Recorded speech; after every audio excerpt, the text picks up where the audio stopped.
Today I'm going to be making Kaleidoscope soap, and it's going to be soap on a rope. This is my third batch, and this is the last one I make because I don't have any more time this month to make more soaps. But the first one hopefully turned out, it's a little bit too thick.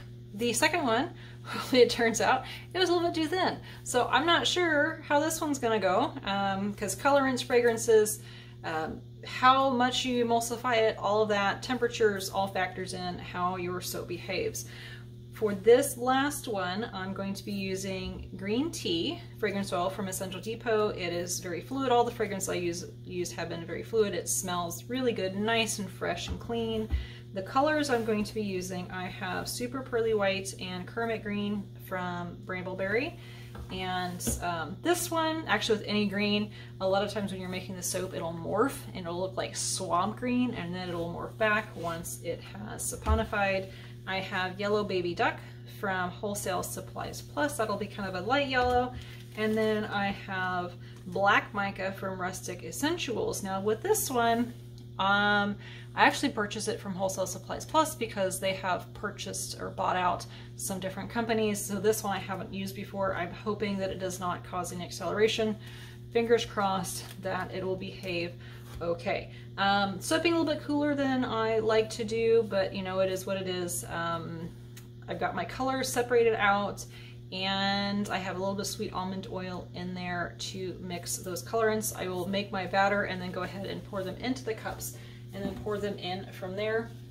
This is the column mold I have, and these, I don't think they make them anymore, but they do have the tendency to leak through the seam here. So I put a layer of cling wrap around it, and then I wrap it on the bottom, then I tape at the top, so that keeps everything in. Also, it allows me, if I have like a full batch of soap, that I can go clear into the top instead of stopping there.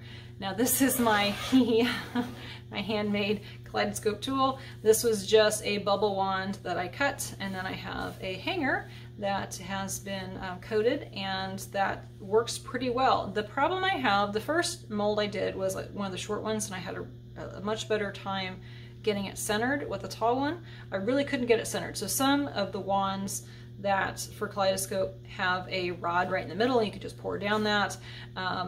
I tried doing a funnel, but the funnel was too big. I don't have a smaller one that would work right, so I ended up trying to pour down a stick. I don't know if it's gonna work. We'll see, because I want to try and get it as centered as possible. If not, they'll still be really cool looking. So anyway, I'm going to go ahead and get started. I'll have a little bit of extra batter once I fill those up, so I'll pour some in the bottom, and then I'll pour some uncolored batter in the top, and then pull it through. Now, I'm doing a very small batch. This is only gonna make 3 full bars, maybe a 4th one, but the top of it, I do need to make myself some shampoo soap. So once the top has set up enough, I'm gonna make that shampoo soap and just pour it on top so I can utilize the molds, because I'm only gonna be making a partial batch of that too. So anyway, let's go ahead and get started.